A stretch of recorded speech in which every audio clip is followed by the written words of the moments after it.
नमस्कार साथियों, बुंदेली हलचल में आप सभी का बहुत बहुत स्वागत है। और ये जो नज़ारे आप देख रहे हैं, नज़ारों से आप गैस करिए हम किस जगह पर हैं। आप अगर गैस करने में आपको असुविधा हो रही है तो मैं आपको बता दूं, हम ये जैन तीर्थ क्षेत्र, काफ़ी प्रसिद्ध जैन तीर्थ क्षेत्र है कुंडलपुर, उस जगह पर आए हुए हैं। और अब इस जगह के बारे में मुझसे बहुत ज़्यादा बेहतर हमारे बीच में महान शिक्षाविद और कुंडलपुर ग्रंथमाला की लेखिका और भी ऐसी बहुत सारी उपलब्धि हैं जो हम अगर अभी इस वीडियो में बताना चाहें तो बहुत सारा हमें वक्त लग जाएगा। तो ज़्यादा देरी ना करते हुए मैं सीधा डायरेक्ट उनके पास आप सभी को ले चलता हूं, उनसे मुलाकात करवाता हूं। हमारे बीच में है डॉक्टर सुधा मलैया जी। मैम, बुंदेली हलचल में आपका बहुत बहुत स्वागत है। और ये आपने हमें एक शुभ अवसर दिया है कि आपके साथ हम आज कुंडलपुर, जो इतनी प्रख्यात जगह है, इतनी फेमस जगह है, उस जगह को घूम पा रहे हैं, उस जगह के बारे में करीब से जान पा रहे हैं। तो सभी दर्शकों की तरफ से और मेरी तरफ से आपका बहुत बहुत स्वागत है बुंदेली हलचल में। और सबसे पहले यही जानना चाहेंगे, जिस जगह पर हम खड़े हैं और पीछे एक बहुत ही विशाल मंदिर हमें दिखाई दे रहा है, तो ये मंदिर कौन सा मंदिर है और इसके पीछे जो बन रहा है उसके बारे में कुछ हमें बताइए, हमारे दर्शकों को बताइए। देखिए, कुंडलपुर में बहुत शीघ्र ही महा महोत्सव होने जा रहा है, जिसमें पंचकल्याणक प्रतिष्ठा होगी और सहस्त्रकूट, जिनालय और त्रिकाल चौबीसी की प्रतिष्ठा होगी। ये मंदिर अपने आप में विशेष, अद्भुत, अद्वितीय और आश्चर्यजनक है। इसलिए सबसे पहला कारण तो ये है कि इसके वास्तुविद, आर्किटेक्ट और निर्देशक सभी कुछ आचार्य श्री विद्यासागर जी हैं। उन्हीं के निर्देशन में और उन्हीं के मार्गदर्शन में ये मंदिर बन रहा है। उन्हीं की प्रेरणा से अनेक दानवीरों ने और श्रावक श्रेष्ठियों ने इसमें उदात्त हृदय से दान दिए हैं और सहयोग किया है। न जाने किन किन का योगदान इस मंदिर के निर्माण में है।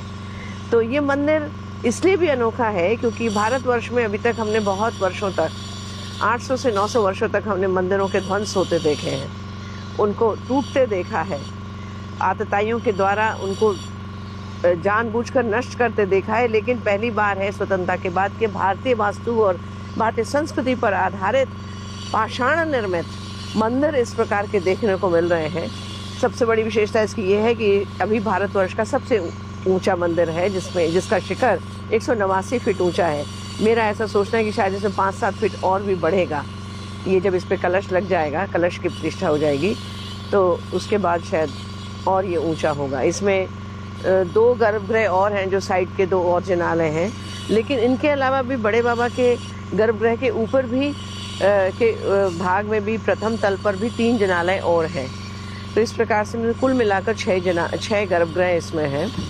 बड़े बाबा का जो ये मंदिर इसलिए विख्यात है बड़े बाबा के कारण, और बड़े बाबा की मूर्ति इसलिए वो बड़े बाबा कहलाते हैं। वो प्रथम तीर्थंकर ऋषभदेव अर्थात आदिनाथ की मूर्ति है और वो भारतवर्ष में प्राचीनतम पद्मासन मूर्ति है। 11 फुट 8 इंच ऊंची और 11 फुट 2 इंच चौड़ी ये मूर्ति प्राचीनतम इसलिए ये 5वीं-6वीं शताब्दी गुप्त काल की मूर्ति है। और इतनी ऊंची पद्मासन मूर्ति इतनी प्राचीन नहीं मिलती है। और ये एकाश में अर्थात मोनोलिथ है। मोनोलिथ माने एक ही पत्थर से तराशी हुई है। मैं माफ़ी चाहूँगा, आपको बीच में रोक रहा हूँ। यहाँ हम आ जाते हैं जिसमें और नज़ारे भी दिखेंगे और आवाज़ भी ये जो है थोड़ा सा डिस्टर्बेंस हो रहा है, वो भी हमारे दर्शक और अच्छे से जानकारी। और मैम एक और जब हमने आपकी किताब जो है पढ़ रहे थे, जब उसमें एक बात निकल कर आई थी कि मूर्ति के पीछे भी पहले इस मूर्ति को किसी दूसरे भगवान के रूप में पूजा जाता था और फिर बाद में इसको... अच्छा, आप कहना चाह रहे हैं कि भगवान की पहचान कैसे हुई कि भगवान आदिनाथ की है? हम जी करें। हाँ, पहले ये वाली धारणा थी कि एक तो यही धारणा थी कि कुंडलपुर जो है महावीर भगवान का जन्म स्थान है, पर ये नहीं है। महावीर भगवान के जन्म स्थान कुंडलपुर बिहार में है। और ये बड़े बाबा का प्रथम तीर्थंकर आदिनाथ का अतिशय क्षेत्र है। और ये अंतिम अननुबद्ध के श्रीधर केवली की मोक्ष भूमि है, इसलिए सिद्ध क्षेत्र है। और ये बहुत वर्षों से है। ऐसा कहा जाता है कि महावीर भगवान के समय इनका समवशरण यहाँ आया था, ऐसा बोला जाता है। पहचान कैसे हुई कि पहचान ऐसे हुई कि इस मूर्ति पर कोई लक्षण नहीं है। हर एक तीर्थंकर की मूर्ति पर उनके जो चिन्ह हैं वो प्रतीक चिन्ह होते हैं। जैसे आदिनाथ भगवान का प्रतीक चिन्ह है ऋषभ, बैल, तो उस पर नहीं बना है। उनके पाद पीठ पर बने रहते हैं लेकिन वो नहीं बना है। लेकिन आदिनाथ भगवान की जटाएं हैं। आदिनाथ भगवान का 1 वर्ष तक आहार नहीं हुए थे तो उनकी जटाएं बहुत बढ़ गई थी और उनका केशलोच नहीं हुआ था। तो इसलिए केवल एक ही तीर्थंकर है जिनकी मूर्ति प्रतिमा लक्षणों के अनुसार जिनमें जटाएं बनाई जाती हैं। तो अगर मूर्ति पर चिन्ह नहीं भी बना होता है तो भी पहचान लिया जाता है कि आदिनाथ भगवान की मूर्ति है। एक बात। दूसरी बात, हर तीर्थंकर के यक्ष यक्षिणी होते हैं। तो इनकी पादपीठ में यक्ष यक्षिणी थे, बने हुए थे पादपीठ में, शुरू से ही बने हुए थे। लेकिन वो बहुत वर्षों तक 1963 तक एक और वेदी से ढके हुए थे। आगे उसके आगे एक और ईंट गारा की एक वेदी बन गई थी, जिसके कारण उनकी पादपीठ ढक गई थी, जिसमें उनकी यक्ष यक्षिणी थे। तो आदिनाथ भगवान की यक्ष यक्षिणी है गोमुख यक्ष और चक्रेश्वरी देवी यक्षिणी।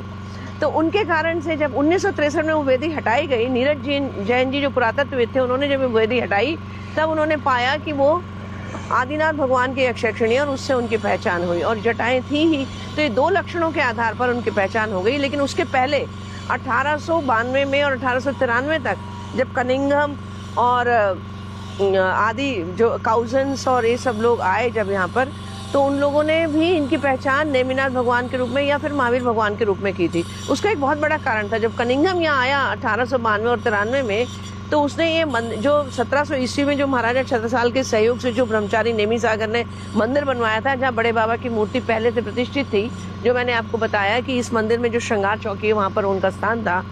तो उस गर्भगृह के बाहर एक अभिलेख लगा था जो ब्रह्मचारी नेमी सागर का था, वो प्रतिष्ठा अभिलेख था, जो जिसमें ये उल्लेख है कि उन्होंने उसमें वर्धमान गुरु ऐसा कहा है।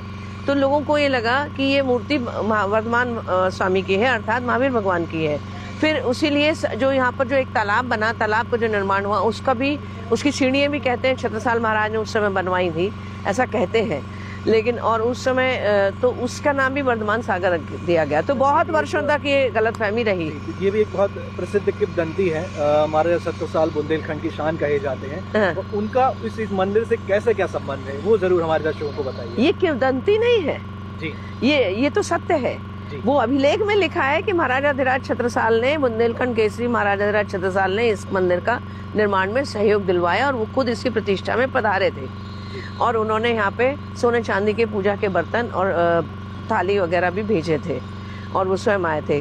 कहानी ये है कि आचार्य श्री सुरेंद्र कीर्ति भटकते भटकते आ रहे थे। उन्होंने वो हिंडोरिया जा रहे थे, हिंडोरिया जाते जाते पटेरा ग्राम पहुँच गए। पटेरा ग्राम पहुँच कर उनका देव दर्शन का नियम था। देव दर्शन करने के पहले वो आहार नहीं लेते थे, वो 3-4 दिन से निराहारी थे। तो आपने देखा होगा अभी हमारे कितने सारे महाराज जी निकले हैं यहाँ से, तो वो महाराज जी भी, लेकिन वो बिना देव दर्शन किए आहार नहीं लेते थे, तो 3-4 दिन से नहीं हुआ था उनका। उन्होंने वो वहाँ जब पहुँचे तो किसी ने कहा, सब ग्रामवासियों में थोड़ी चिंता हो गई कि अभी 4 दिन से इनके वैसे ही आहार नहीं हो रहे, आज भी नहीं होंगे, हमारे यहाँ तो कोई जैन मंदिर ही नहीं है। तो फिर एक भील आया, जो भील इस पहाड़ी पर जाता था, इस पहाड़ी पर आता था। आज तो ये पहाड़ी थोड़ी सपाट दिख रही है, लेकिन उस समय तो ये पहाड़ी बिल्कुल ही जंगल होगी और बिल्कुल झाड़ झंकार से इससे ढकी होगी। उस समय ये कोई भी मंदिर नहीं थे इस पहाड़ी पर। तो इस पहाड़ी पर उसने बताया, मैं जाता हूँ उसके जंगलों में, तो वहाँ पर एक सिर दिखता है, धड़ दिखता है, और तो वो हम लोग, हो सकता है वो आपके तीर्थंकर भगवान की मूर्ति हो, और हम लोग तो उन्हें, हमारे बाप दादा तो उन्हें बड़े बाबा कहते आए, और हमारे सोई जात है, कभी कभी कमाऊँ दर्शन करवे। सो उनके जब दर्शन करत हैं, सो हमें ऐसो कहो जात है कि जो मन्नत मांगत है सो पूरी हो जात, ऐसा उस भील ने बताया। आचार्य सुरेंद्र कीर्ति जी बहुत प्रसन्न हुए, उन्हें लगा कि हाँ ये ज़रूर कोई तीर्थंकर भगवान की मूर्ति होगी। तो उन्होंने अपने शिष्य मुनि शुचि कीर्ति जी से और ब्रह्मचारी नेमी सागर से कहा चलो, और उसी शाम को वो जल्दी चलते हुए पहाड़ की तलहटी में आ गए। और अगले दिन प्रातःकाल उन्होंने वो पहाड़ पर चढ़े, इसी पहाड़ पर। उस समय तो ये बहुत जंगल रहा होगा, घना जंगल। तो उन्होंने गांव वालों की सहायता से वो सारी झाड़ियाँ वाड़ियाँ हटाई, और जब देखा तो उन्होंने देखा कि वहाँ इतनी विशाल पद्मासन मूर्ति भगवान की रखी है। अभी अपन चलते हैं बड़े बाबा के मंदिर में, वहाँ देखते हैं कि गर्भगृह में वो बड़े बाबा की मूर्ति क्या है। चलिए वहीं चलते हैं। मैम इसी बीच ये भी हम जानकारी लेते हैं चलते चलते, हाँ? आपकी जो पुस्तक है, उस पुस्तक को ही अब आप एक वीडियो के तौर पे भी बहुत जल्द जारी करने वाले हैं। तो अभी से हमारे दर्शकों को आप एक दिन शॉर्ट में भी बता दें कि उस वीडियोस में क्या क्या जानकारियां होंगी। देखिए, पुस्तक के बारे में भी थोड़ी। हाँ, मैंने 2016 में जब यहाँ पर बड़े बाबा का महामस्तकाभिषेक हुआ, तब उस समय मुझे कुंडलपुर की किताब दोबारा से लिखनी पड़ी। इससे पहले मैंने जब पहला महामस्तकाभिषेक हुआ था 2001 में, तब कुंडलगिरी नाम से 100 पेज की छोटी सी किताब निकाली थी। तो उसमें इतना विस्तार से वर्णन नहीं था और अन्य मंदिरों का तो बिल्कुल नहीं था। लेकिन अभी मैंने जो एक कुंडलपुर ग्रंथमाला निकाली है जो 4 भागों में है। प्रथम भाग जो है वो बड़े बाबा के मंदिर और बाकी जो 62 मंदिर हैं उनको डेडिकेट समर्पित है और उनके बारे में है। उसमें आचार्य श्री के बारे में भी संस्मरण है, मुनियों के भी संस्मरण है, माता जी लोगों के भी संस्मरण है और कुंडलपुर के बारे में जो भी कुछ है, किस प्रकार से बड़े बाबा की खोज हुई, किस प्रकार से आर्कियोलॉजिकल सर्वे ऑफ इंडिया के काउजन्स और बैगलर और कनिंगम आए, उन्होंने कैसे उसकी पहचान की और कैसे नीरज जी ने उसकी पहचान की और कैसे मतलब 1975 तक जब यहाँ प्रथम गजरत हुए तब तक भी मतलब इनकी पहचान महावीर भगवान के रूप में ही होती रही गजरत महोत्सव का। जबकि 1963 में नीरज जी ने पहचान कर दी थी, लेकिन फिर भी समिति के लोग मानने के लिए तैयार नहीं थे। बाद में उन्हें बाद में मान लिया क्योंकि और कोई चारा नहीं था, क्योंकि वो सत्य था। और इस प्रकार से ये बड़े बाबा का मंदिर उन्होंने बनवाया था और यहाँ पे धीरे धीरे दानदाताओं ने इस पहाड़ी पर धीरे धीरे और मंदिर बनने लगे। नीचे वर्धमान सागर के के सामने शिखर समूह मंदिर बने, दाई पहाड़ी पर मंदिर बने, बाई पहाड़ी पर मंदिर बने। तो ऐसे बहुत सारे मंदिर यहाँ बनते चले गए और इस प्रकार से 63 मंदिरों का समूह अब इस पहाड़ी पर है और नीचे और ऊपर मिलाकर, पहाड़ के नीचे और ऊपर दोनों जगह मिलाकर इस प्रकार से 63 मंदिर यहाँ है। हम एक और बात जानना चाहेंगे, इतना सब एनालिसिस तो ये तो पहले प्रथम भाग में है। द्वितीय भाग में जो 2 बड़े बाबा के जो 2 महामस्तकाभिषेक हुए हैं, एक 2001 में हुआ और एक 2016 में हुआ। तो 2000 मैंने बताया था 2001 में मैंने कुंडलगिरी किताब लिखी छोटी सी और 2016 में ये कुंडलपुर ग्रंथमाला प्रकाश में आई। मैम, इस कुंडलपुर ग्रंथमाला को लिखने की आपको प्रेरणा कहाँ से मिली? वो प्रेरणा तो समिति के लोगों ने ही दी। 1995 में इनको एक छोटा सा विवरण पत्र तैयार करना था, एक ब्रोशर उसके बारे में।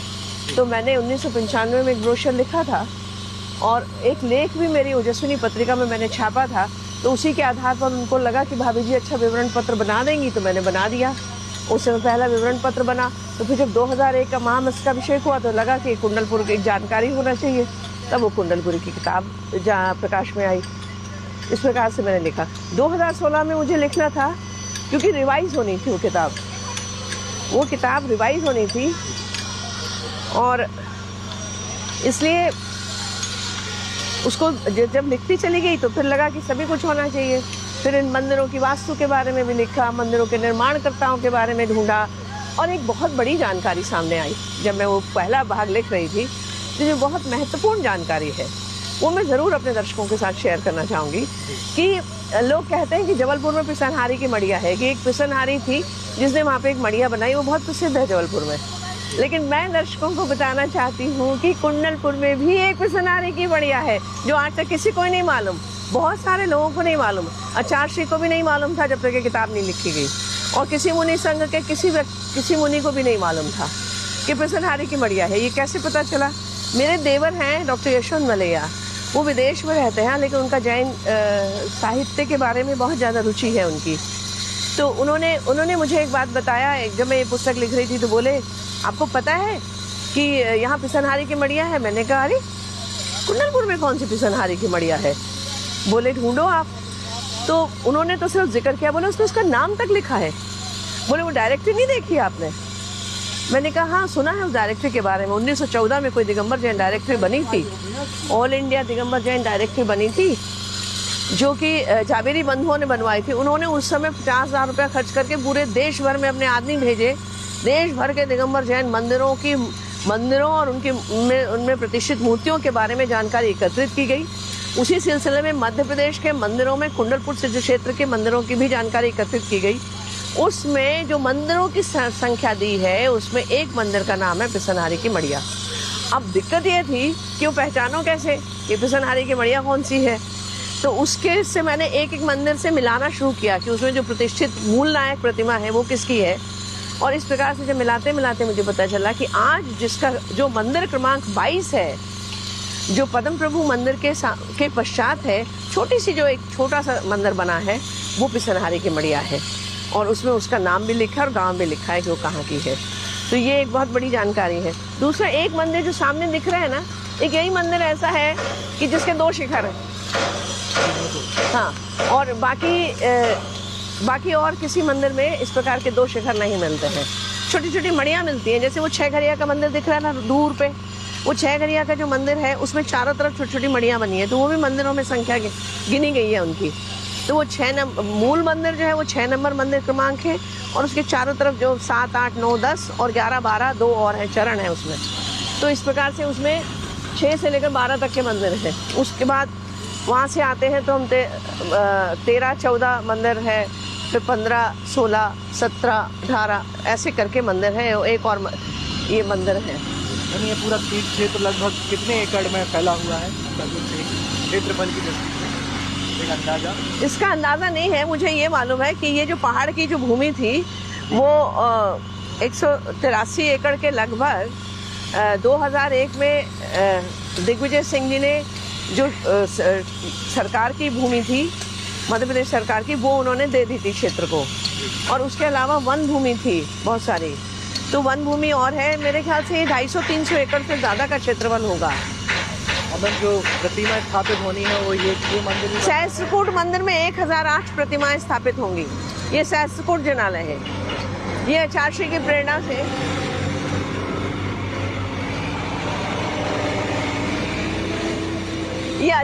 की प्रेरणा से सहस्त्रकूट जिनालय बनाए जा रहे हैं, और भी कई जगह बने हैं, लेकिन ये विशेष है। पीले पत्थर, जैसलमेर का जो पीला पत्थर है उसमें ये बनाई जा रही है, और इसमें 1008 प्रतिमाएं स्थापित होंगी।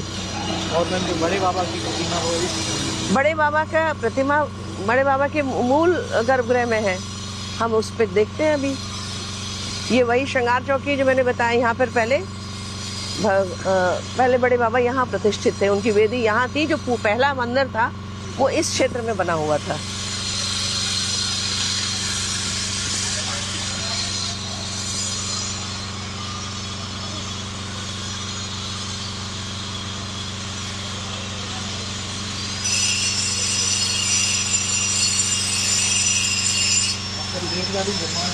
से चल रहा है।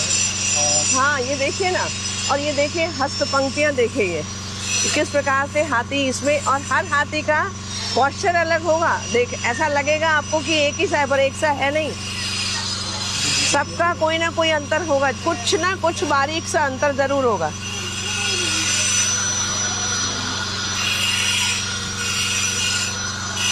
तो इस प्रकार से ये सारी की सारी पूरी चारों तरफ ये पूरा हस्त पंक्तियाँ होंगी। अब ये बीच में देखिए, यह वह स्थान है, ये वेदी का वह स्थान है जहाँ बड़े बाबा की मूल वेदी जो 1700 ईस्वी में जो मंदिर बना था उसमें प्रतिष्ठित थी। और इसको कितने अच्छे से भली भांति आचार्य श्री ने योजनाबद्ध तरीके से इसको यहाँ कि ये पूज्य स्थल रहे, क्योंकि ये उनके बड़े बाबा का पहले भी पूजनीय स्थल था। आज भी उसकी वैसी ही मान्यता और प्रतिष्ठा हो और पूजा हो, इस भावना से आचार्य श्री ने ये वेदी यहाँ बनवाई है। हाँ, ये जो नाचते हुए मोर हैं, आप ध्यान दीजिए नाचते हुए मोरों पर, एक भी मोर दूसरे के जैसा नहीं है, सारे अलग अलग हैं। इनके पंख देखो आप ध्यान से, ये है कलाकार की कलाकारी, देखा आपने। और उसके ऊपर हस्त गजथर देखिए, ये गजथर कहलाता है, ये मयूर थर है और वो गजथर है। तो थर माने वो एक पट्टी का पूरा हिस्सा। उनके सारे हाथी देखिए, सबका पैर या सूंड या मुंह अलग अलग तरीके से। तो ये बहुत ही छोटी सी एक बात है, लेकिन गौर करने वाली बात है। छोटी सी नहीं है, कलाकार की कलाकारी और कल्पनाशीलता और कल्पकता और रचनात्मकता देखो। जी बिल्कुल, वही मतलब जो लोग यहाँ आए लेकिन ये देखिए, ये मीन जाल, मछलियों के जाल कैसे कितनी खूबसूरती से मछलियाँ बनाई गई है इसमें।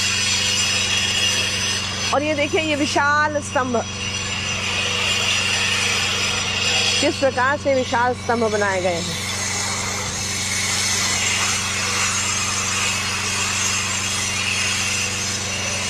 ये श्रृंगार चौकी है, ये है नृत्य मंडप, ये है रंग मंडप है, ये रंग मंडप है, और इसके बाद नृत्य मंडप है।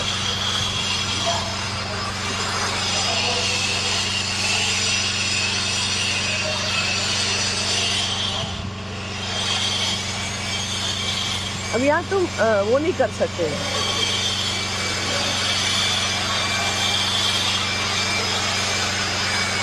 ये सब इन स्तंभों में ये जो रंग नृत्य मंडप है, नट मंडप, इन सब में, इनके सारे स्तंभों में तीर्थंकरों के, मुनि महाराजों के, उपाध्यायों के इनकी मूर्तियाँ बनी हैं हर स्तंभ में, आप देखिए।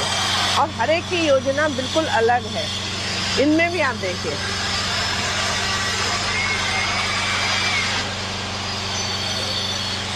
कंप्लीट होने का कोई टेंटेटिव आगे वाले समय में कोई ऐसा टाइम है लगभग? हाँ, ये कंप्लीट ही हो रहा है, लगभग कंप्लीट हो गया। इसका फ्लोरिंग का काम बस रह जाएगा, अभी 1 महीने के अंदर ये कंप्लीट हो जाएगा। जितने इसमें 1000 से ज़्यादा मजदूर लगे हैं अभी।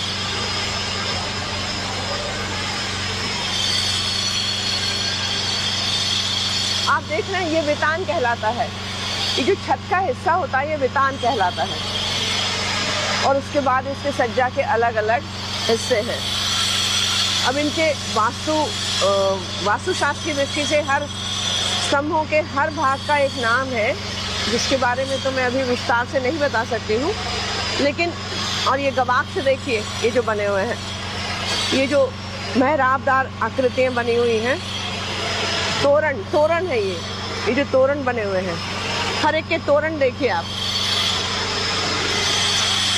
हर एक उसमें एक एक तोरण बना हुआ है।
मुझे मालूम था टोकने वाले हो, बस उस दिन चल जाए।